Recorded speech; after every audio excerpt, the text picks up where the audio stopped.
Tere jälle! Täna me räägime ühest mehest, kes vallutas ja kujundas ümber suurem osa Euroopast ning oli üks ajaloo edukamaid väepealikke, aga keda põhiliselt mäletatakse seepärast, et ta oli lühikest kasvu ja seetõttu tundis end alaväärsena ja üritas vihaselt kõigile tõestada, et ta on tegelikult kõva mees. Ja seda hoolimata sellest, et tegelikult oli ta oma aja kohta täiesti normaalset kasvu.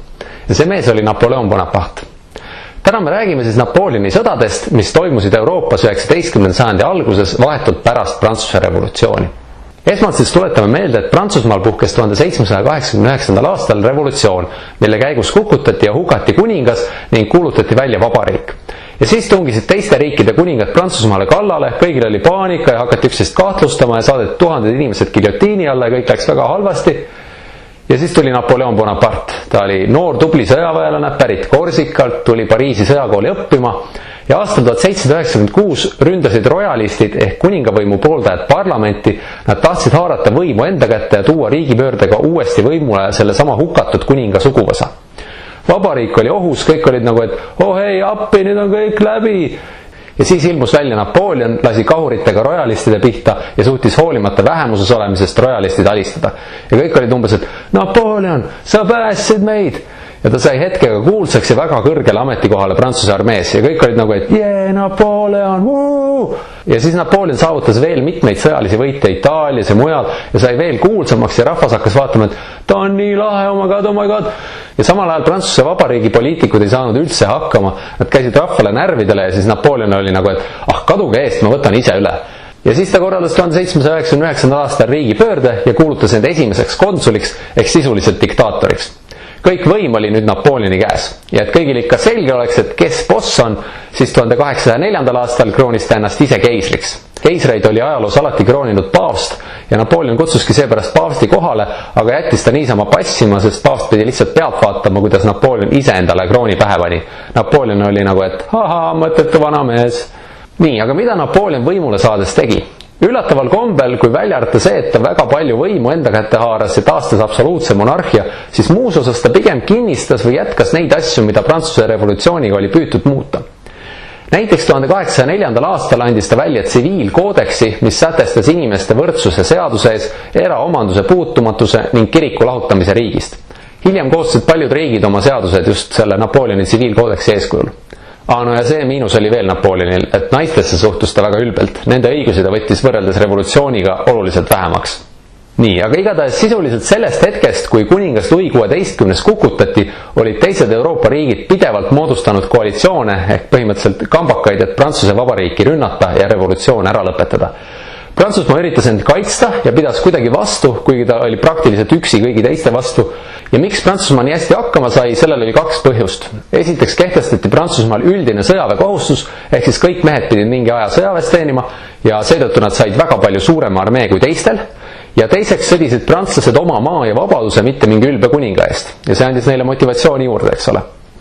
Neid sõdasid vahemikus 1792 kuni 1802 nimetatakse Prantsuse revolutsiooni sõdadeks. Ja neile tulevad kohe otsa 1803 kuni 1815 Napoleoni sõjad, mis põhimõtteliselt oli sama asja jätk, ainult nüüd juhtis Prantsusmaa vägesid Napoleon. Ühesõnaga Napoleon tuli võimule ja kui seni oli Prantsusmaa tegelenud põhiliselt enda kaitsmisega, siis nüüd hakkas Napoleoni ajal Prantsusmaa hoopis vastaseid ründama ja uusi maid vallutama. Napoleon vallutas pool Itaaliat, pool Saksamaad, Hollandi, Hispaania, tegi lõplikult lõpu Püha-Rooma keisririigile näiteks. Mäletate, see oli see keisriik, mille keisril tegelikult võimu ei olnud ja seal oli 300 iseseisvat riiki ja see kõik oli hästi segane. Napoleon oli umbes, et kaua võib, see on mingi täiesti mõttetu ja arusaamatu asi, see Püha-Rooma keisririik, aitab jamast. Ja siis ta tegi lihtsalt sellele lõpu, liitis osa väikeseid Saksamaa riike Reini liiduks ja neist said tema sõbrad. Ja Austria ja Preisimaa olid nagu, et kuradi Napoleon võtab meie väikesed sõbrad endale. Ja Napoleon lihtsalt vallutas järjest suure osa Euroopa riikidest või sundis nad oma liitlasteks või võttis Prantsusmaa kaitse alla. Iga natukese aja tagant mõtlesid Euroopa riigid, et kuradi Napoleon, kogume nüüd kamba kokku ja anname talle tappa. Ja siis Napoleon tuli ja andis neile peksa. Ja siis tehti uus kambakas ja ikka Napoleon võitis neid. Ja aina vähemaks jäi neid riike, mis polnud juba Prantsusmaa poolt vallutatud või nende liitlased. Ja kõik olid nagu, et kuidas kurat ta seda teeb? Kõigis nendes sõdades oli Prantsusmaa kõige vihasem vaenlane Suurbritannia, mis on iseenesest üllatav, kui mõelda selle peale, et Suurbritannias oli ka üsna demokraatlik riigikord, vähemalt võrreldes enamiku Euroopa riikidega. Nad oleksid võinud ju õnnelikud olla, et hei, Prantsusmaa, tere tulemast klubisse! Aga brittidele ei meeldinud see, et Prantsuse revolutsioon oli nii radikaalne ja nii verine. Ehk siis neile ei meeldinud see, et kuningaga niimoodi ümber käidi ja et aadlike privileegid täielikult kaotati ning et see kõik toimus nii järsult ja kiskus nii vägivaldseks. Britid uskusid sellesse, et ühiskonna paremaks muutumine peab toimuma järk-järgult reformide, mitte revolutsiooni kaudu. Ja no lisaks oli see, et Napoleon ei meeldinud brittidele ikka üldse, sest britid olid huvitatud sellest, et Euroopas püsiks võimu tasakaal, aga Napoleoni all kasvas Prantsusmaa liiga võimsaks ja ta purustas võimu tasakaalu põhimõtte täielikult. Ja siis seepärast Suurbritannia üritas pidevalt teisi Euroopa riike Prantsusmaa vastu ässitada, isegi maksis Austriale ja Venemaale suuri summasid, et nad saaksid endale rohkem sõdureid palgata. Ja Napoleon mõtles, et mida selle Suurbritanniaga teha, jube tüütu, istuvad seal oma saare peal ja kiusavad teda kogu aeg, ei lase üldse Euroopat ära vallutada. Brittide põhiline sõjaline jõud oli laevastik ja Napoleon mõtles, et no nii, ma nüüd teen endale ka nii vinge laevastiku ja löön selle laevastiku lihtsalt puruks. Aga siis 1805. aastal Trafalgari merelahingus said prantslased ikkagi tappa ja siis Napoleon oli, et kuradi britid. Ja siis ta kuulutas 1806. aastal välja kontinentaalblokaadi. Mida see tähendab? Kontinentaalblokaad tähendab seda, et Napoleon keelas kõigil Euroopa riikidel, kelle ta oli vallutanud või enda kontrollil allutanud põhimõtteliselt kogu Euroopa kontinendil, brittidega kaubelda, ehk siis kehtestas neile blokaadi ja ta karistas neid, kes brittidega kauplesid. Selle mõte oli selles, et brittidel poleks enam nii palju majanduslikku mõjuvõimu Euroopas ja eesmärk oli britid majanduslikult põlvili suruda. Aga tegelikult see blokaad ei kahjustanud britte eriti palju, kuna nad said jätkuvalt kaubelda oma kolooniatega ja see blokaad tegelikult kahjustas ka prantslasi endid. Nii, kohe varsti ma räägin, mis Napoleoni tema vallutustega edasi sai, aga esmalt vaatame seda, mis ta vallutatud maadega peale hakkas. Nendes riikides, mille ta oli vallutanud, kehtestas Napoleon sarnased seadused nagu Prantsusmaal.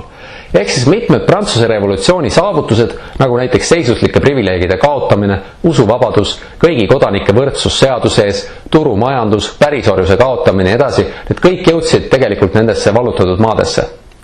Ja ka mitmed maad, mida Napoleon otseselt ei vallutanud, leidsid ka, et tagan, et peab vist ikka ära tegema need muutused, et prantslased on nüüd nii edukad tänu nendele muutustele.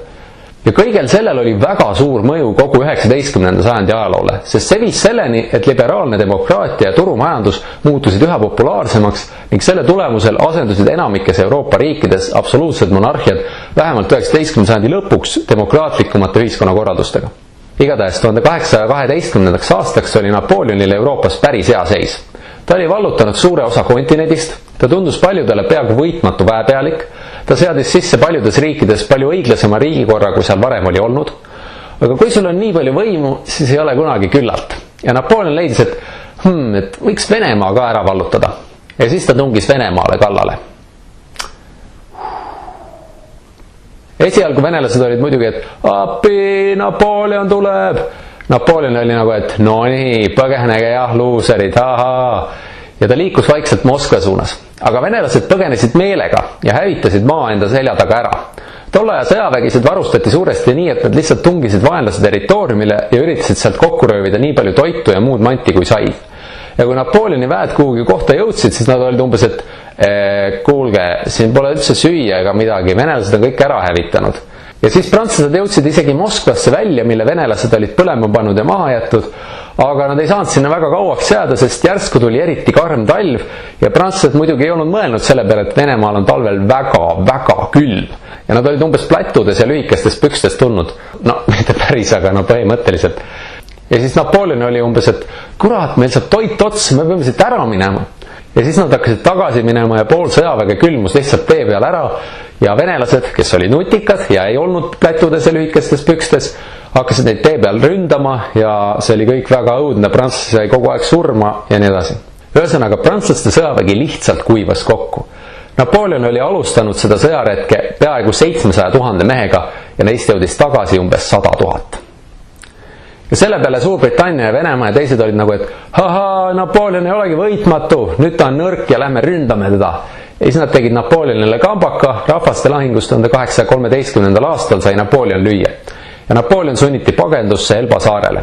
Ja kõik teised Euroopa riikide valitsejad olid umbes, et saime sellest õudusest lahti. Nii, nüüd me võime rahulikult hakata kokku leppima, mis me selle Prantsusmaaga nüüd teeme. Aga siis läks natuke aega mööda ja järsku Napoleon põgenes Elba saarelt ja tuli Pariisi ja ütles, et ma olen tagasi. Ja kõik tema toetajad olid nagu, et jee, Napoleon on tagasi, jee.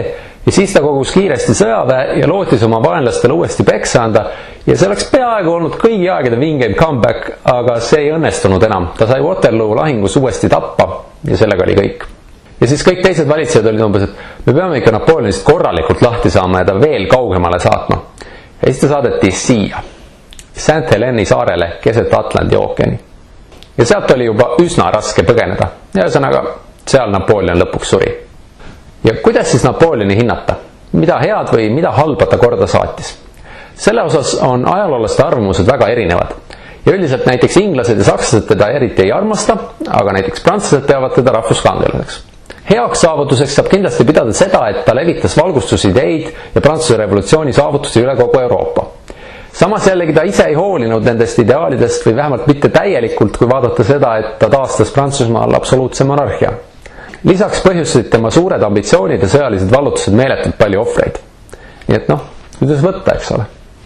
Aga kui see pikk jutt nüüd kuidagi kokku võtta, siis mida me täna õppisime? Esiteks, Napoleon Bonaparte oli üks uusaja mõjukamaid ajaloolisi isikuid, kes Prantsuse revolutsiooni käigus paistis silma eduka väejuhina, 1799. aastal lõpetas revolutsiooni ja haaras kogu võimu riigis enda kätte ning kroonis end 1804. aastal Prantsuse keisriks. Teiseks, Napoleon oli erakordselt edukas väejuht, tal õnnestus vallutada suur osa Euroopast, enne kui ta tegi ebaõnnestunud vallutusretke Venemaale ning seejärel kaotas teiste riikide ühendvägedele.